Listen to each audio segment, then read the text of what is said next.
응급실 진료비 차이가 있을까요? 결론부터 말씀드리면 차이가 있습니다. 그것도 큰 차이가 있습니다.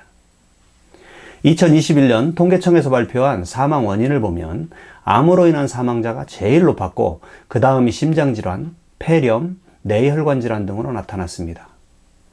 3대 사인인 암, 심장질환, 폐렴이 44.9%로 절반에 가깝고 10대 사인은 67.9%를 차지했습니다.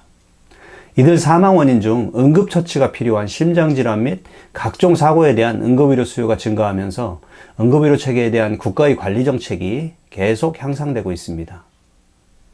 오늘은 응급의료 및 응급실 진료비에 대해서 이야기합니다.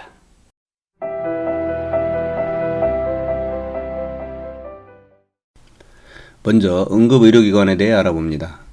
응급의료기관의 종류에는 응급의료에 관한 법률에 따라 지정된 중앙응급의료센터, 권역응급의료센터, 전문응급의료센터, 지역응급의료센터, 지역응급의료기관 이렇게 5가지 유형이 있습니다.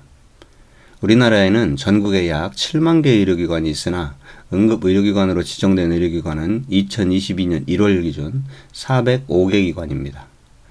응급의료 포탈 이젠 사이트에서 자세히 정보를 확인할 수 있습니다.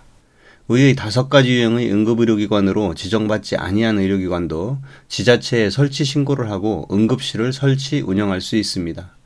전국에 110개 기관이 있습니다. 5가지 유형의 응급의료기관은 지정시에 시설, 인력, 장비, 지역 등 조건에 충족하여야 하고 매년 평가를 받아야 합니다.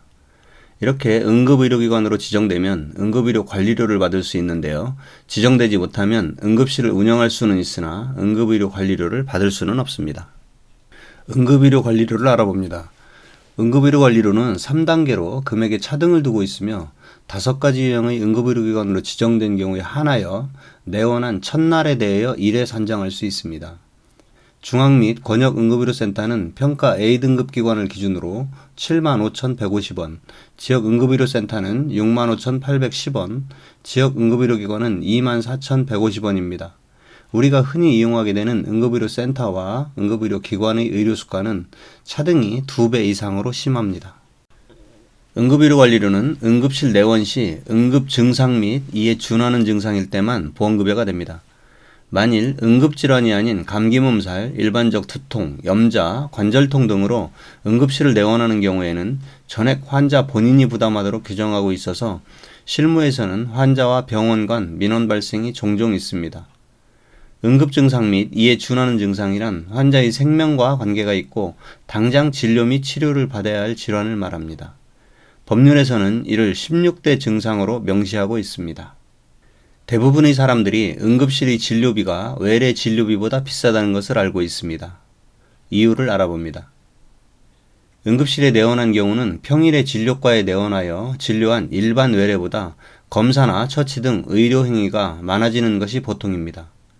특히 야간이나 공휴일에는 진찰료와 응급처치료 등 가산 항목이 많고 대상에 따라 또 추가적으로 수가를 산정하는 항목이 많아집니다.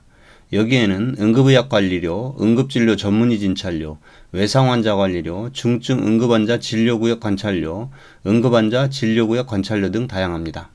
우리나라는 의료기관 종별에 따라 의료수가 산정 기준이 다르고 본인 부담률도 차등 적용됩니다. 평소 의원이나 병원급을 주로 이용하시던 분들에게는 대부분의 응급의료기관이 종합병원 이상이기 때문에 큰 병원일수록 진료비가 비싸게 되어 체감은 더욱 크게 느끼게 됩니다.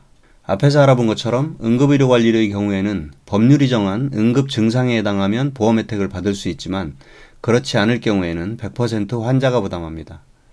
그런데 응급의료기관의 경우 대부분 종합병원 이상의 규모입니다. 권역 응급의료센터의 경우에는 대다수가 상급 종합병원입니다. 따라서 종별 가산율도 높기 때문에 상황에 따라 몇 배의 진료비가 발생할 수 있습니다. 그런데 여기서 자주 논란이 되는 기준이 있습니다. 또 많은 정보 사이트나 유튜브에서도 오해할 수 있는 내용들이 많았습니다. 바로 응급실 입원료 산정 기준인데요. 제가 본 대다수 유튜브에서 꿀팁이라면서 응급실에서 6시간 이상만 체류하면 입원료 산정 기준에 따라 본인 부담률이 60%에서 무려 20%가 된다는 것이었습니다. 여기에 더하여 그래서 병원에서 응급실 퇴실 시간을 6시간보다 짧게 만들려고 일부러 서두른다는 내용이 있었습니다. 현실을 알아봅니다. 체류시간 기준은 2016년 1월에 일부 변경, 폐지된 기준입니다. 현재는 지역 응급의료기관, 응급의료기관으로 지정받지 않은 일반 응급실의 경우에 6시간 이상 관찰 후 퇴원하는 경우 입원료 산정 기준이 적용되어 20%의 본인 부담률이 됩니다. 하지만 권역응급의료센터 및 지역응급의료센터는 6시간 체류 시간과 관계없이 두 가지 경우를 제외하고는 외래 본인 부담률을 적용합니다. 응급실 이용으로 발생한 진료 비용의 본인 부담률 적용 기준을 알아봅니다. 우리나라에서는 응급환자를 분류하는 도구로 K타스를 사용합니다. K타스는 1에서 5등급으로 분류되며 1등급이 높은 중증 상태를 의미합니다. 그래서 첫 번째 기준은 이 K타스 등급이 1에서 3등급에 속하며 신속한 진료를 필요로 하는 응급 환자인 경우이고, 두 번째 경우는 응급실 진료 후 입원하는 경우입니다. 이때는 환자 본인 부담률이 외래 기준, 즉 종합병원은 50%, 상급 종합병원은 60%에서 종별에 관계없이 본인 부담률이 20%가 산정됩니다. 이 두 가지 사항 외에는 권역이나 지역 응급의료센터에서는 외래 기준을 따릅니다. 우리나라의 진료 수가 체계는 복잡하고 자주 변경되기 때문에 병원 종사자들도 직접 업무 분야가 아니면 잘 알지 못합니다. 또 여기서 의료기관이 오해를 받곤 합니다. 본인 부담률을 입원 기준이나 외래 기준 어느 것을 적용하여도 병원이 받게 되는 진료비 총액은 동일합니다. 의료기관의 입장에서 건강보험 진료비는 공단에서 받든 환자에게 받든 비율만 다를 뿐이지 합은 어차피 100%니까요. 그런데 진료 기준을 지키지 않으면 공단은 병원에 대해 해당 분의 진료비를 삭감하기 때문에 실무에서는 자주 마찰이 발생합니다. 가벼운 질환이라도 야간이나 휴일이라 문을 연 병원이 없어서 어쩔 수 없이 치료를 받아야 하는 경우가 있습니다. 이때에는 5개 유형의, 앞에서 말씀드린 5개 유형의 응급의료기관이 아닌 주변의 응급실을 이용하는 것이 현명합니다.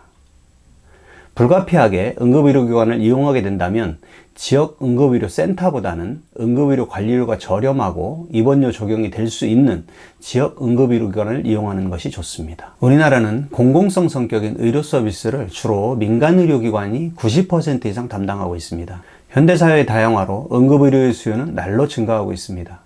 수요와 공급의 법칙은 응급의료라 해도 예외가 될 수는 없습니다. 그런 이유로 응급의료 체계에 대한 국가의 관리 정책이 계속 향상되고 있는데요. 응급의료 체계는 골든타임을 지키기 위한 녹색 신호등 같은 시스템입니다. 올바른 정보는 우리를 행복하게 합니다. 오늘은 응급의료 체계를 이야기하였습니다. RBGTV 리암입니다.